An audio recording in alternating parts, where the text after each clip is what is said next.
साहब, जैसे ही रात को 1 बजते हैं, पता नहीं वो कुत्ता उस कुएं में देखकर जोर जोर से भौंकने लगता है। बचाओ बचाओ, मुझे बाहर निकालो। अरे बाप रे, ये क्या चीज है? ये कहानी है उस आखिरी गांव की जहां जिंदगी सिर्फ मौत के इंतजार का दूसरा नाम थी। कहानी उस रात की है जब आसमान से तारे गायब थे और हवाओं में बारूद की गंध घुली हुई थी। कहानी है एक बेजुबान की जिसने वो देख लिया जो इंसान नहीं देख पाए, और एक ऐसी गद्दारी की जिसने अपनों को ही पीठ पीछे से काट दिया।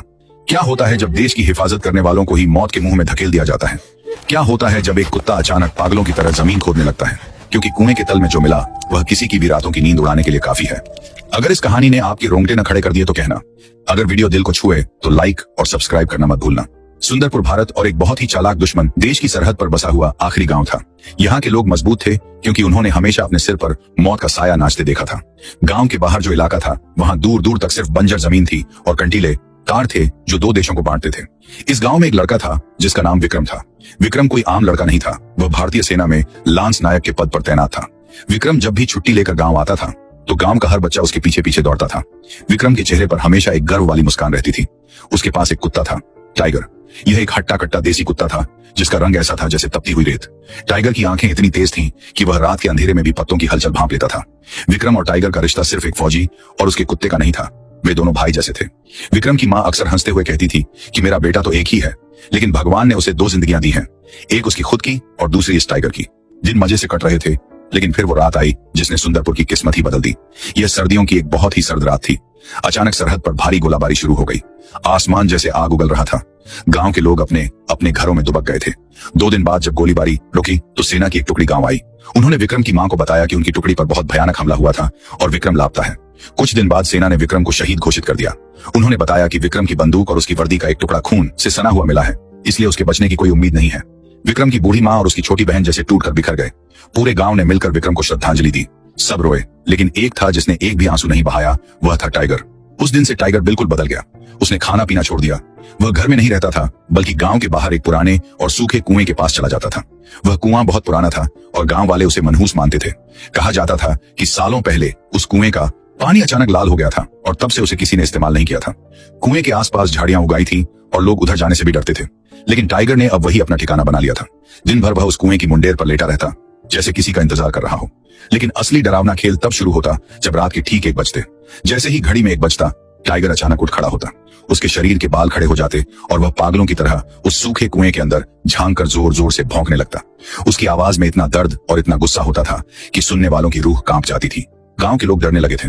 कुछ लोगों ने कहा कि यह कुत्ता पागल हो गया है। कुछ ने कहा कि विक्रम की आत्मा इस कुएं में भटक रही है और टाइगर उससे बात करता है।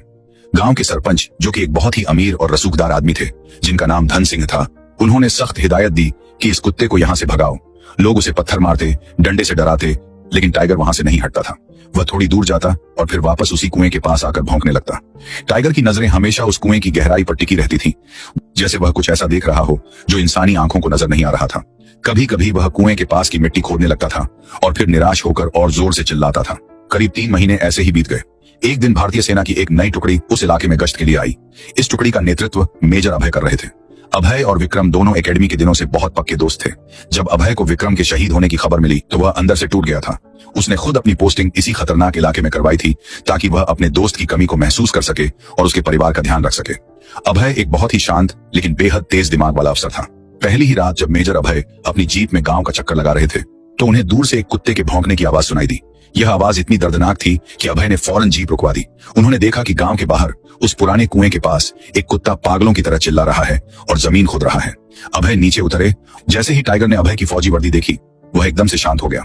उसने अभय के फौजी जूतों को सूंघा और फिर उनकी पेंट पकड़कर उन्हें कुएं की मुंडेर की तरफ खींचने लगा। अभय को यह देखकर बहुत अजीब लगा। उन्होंने अपनी टॉर्च निकाली और कुएं के अंदर रोशनी की। कुआं बहुत गहरा था। नीचे सिर्फ पत्थर, सूखा कचरा और बहुत सारा अंधेरा था। अभय को लगा कि शायद कोई छोटा जानवर नीचे गिर गया होगा और कुत्ता उसी को देखकर भौंक रहा है, लेकिन टाइगर का व्यवहार कुछ अलग ही कह रहा था। वह कुएं के अंदर देखकर भौंकता और फिर अभय की तरफ देखकर अपनी पूंछ हिलाता। अभय ने टॉर्च की रोशनी कुएं के आसपास की जमीन पर डाली। वहां उन्हें कुछ ऐसा दिखा जिसने उनके माथे पर लकीरें ला दी। कुएं के पास की मिट्टी में कुछ निशान थे। ये जूतों के निशान थे, लेकिन ये कोई आम जूते नहीं थे। ये भारी आर्मी बूट्स के निशान थे। अभय को पता था कि हमारी सेना का कोई भी जवान रात के वक्त इस मनहूस कुएं के पास नहीं आता है। तो फिर ये निशान किसके थे? अभय के दिमाग में शक का कीड़ा रेंगने लगा।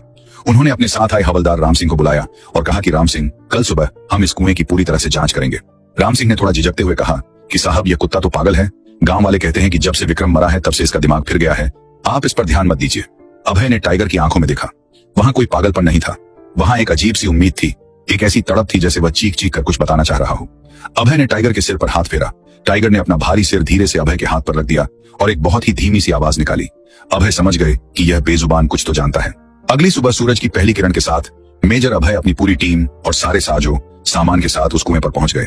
उनके पास मजबूत रस्सियां, सीढ़ियां और बहुत ही तेज रोशनी वाली सर्च लाइटें थीं। जब गांव वालों को पता चला कि सेना कुएं की जांच कर रही है तो वहां भीड़ जमा हो गई। सरपंच धन सिंह भी वहां पहुंच गए।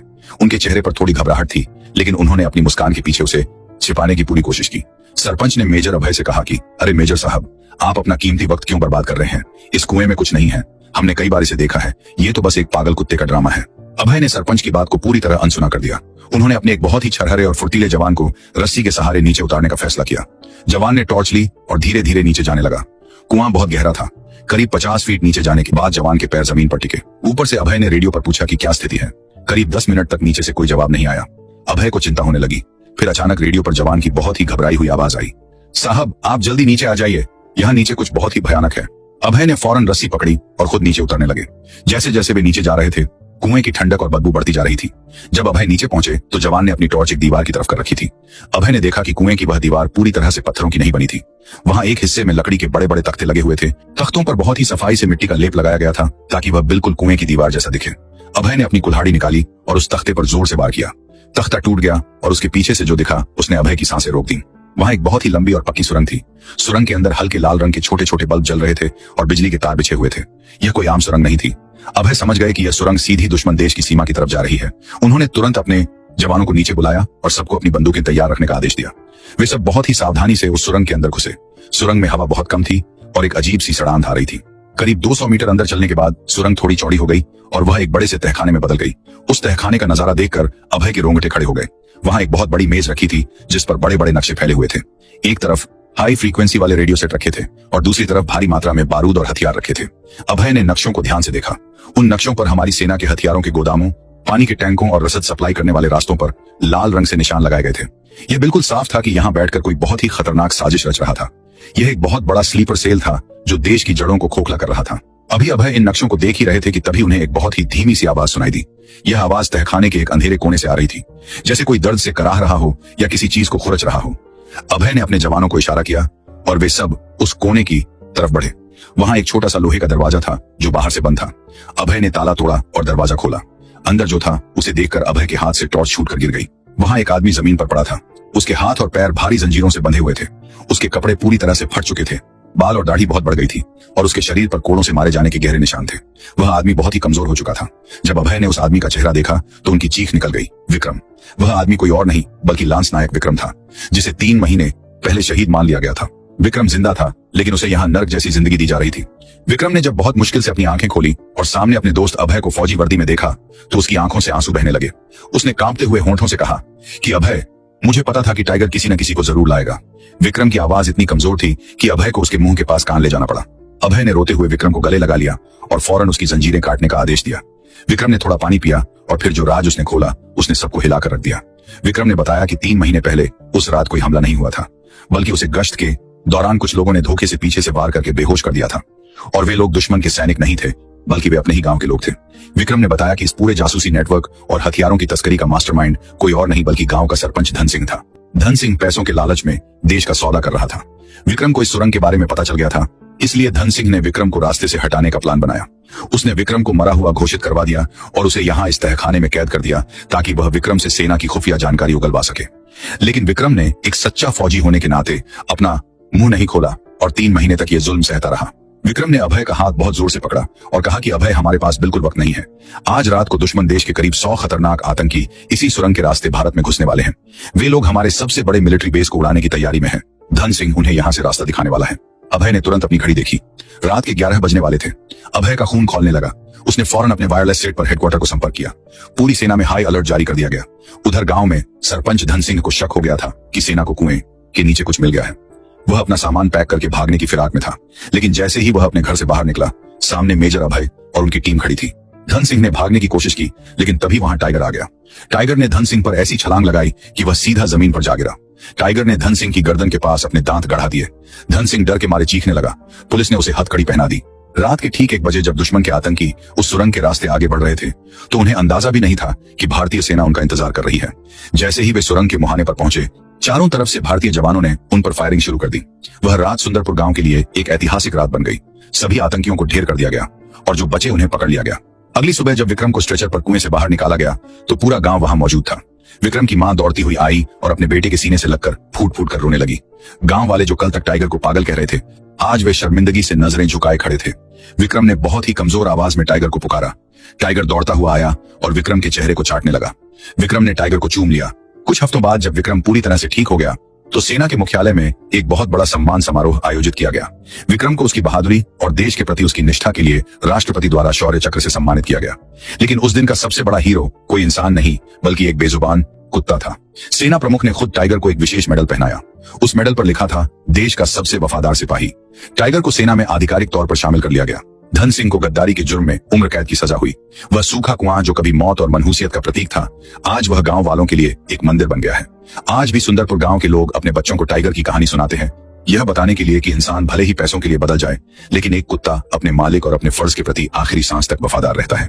तो दोस्तों, यह थी वो कहानी जिसने हमें सिखाया कि कभी कभी वो लोग जिन्हें हम पागल समझते हैं, वे हमसे ज्यादा समझदार और वफादार होते हैं। देश की हिफाजत सिर्फ सरहदों पर खड़े जवान नहीं करते, बल्कि हर वो दिल करता है जिसमें अपने वतन के लिए प्यार हो, फिर चाहे वह दिल किसी इंसान का हो या किसी बेजुबान जानवर का। अगर आपको यह कहानी पसंद आई हो और टाइगर की